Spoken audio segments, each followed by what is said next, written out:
Hi, hello, నమస్తే. ఒక మంచి విషయం.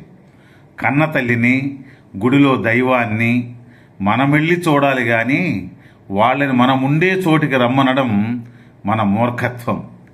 తప్పు చేసిన వాడిని దండించడం, ఒప్పు చేసిన వాడిని ప్రశంసించడం ఒక స్కూలు టీచర్గా వారి కర్తవ్యం. తప్పు చేయని వారిని దండించడం చాలా పెద్ద నేరం. ఆ బాధను దండించిన వారు తిరిగి అనుభవిస్తారు. అదే కర్మ ఫలితం. సైలెంట్గా ఉన్నంత మాత్రాన ఎదుటి వాళ్ళు చేతగాని వాళ్ళు అనుకోకూడదు.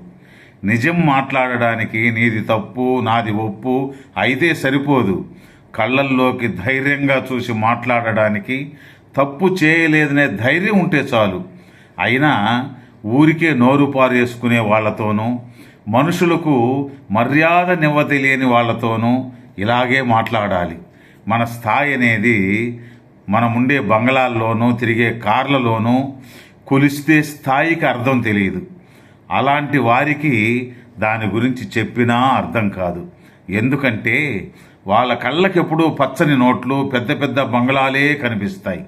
మంచి మనుషులు, మంచి వ్యక్తిత్వాలు కనిపించవు.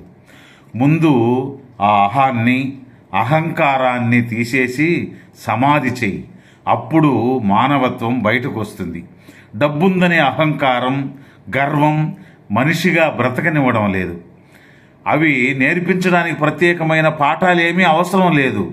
ముందు ఆ గర్వాన్ని వదులుకో చాలు. అటువంటి వారు గర్వం అనే రెక్కలు కట్టుకొని ఆకాశంలో ఎగురుతూ ఉంటారు. కానీ ఏదో ఒకరోజు భుజాల నుండి ఆ రెక్కలు విరిగిపడడం జరుగుతుంది. ఎగురుతున్న చోటు నుండి అమాంతం నేలపై కూలడం మొదలవుతుంది.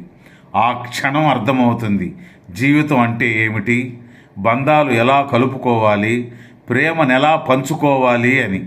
ఏదో ఒక రోజున వారి అహంకారానికి అడ్డుగోట పడుతుంది. జాగ్రత్త, తెలుసుకో మిత్రమా.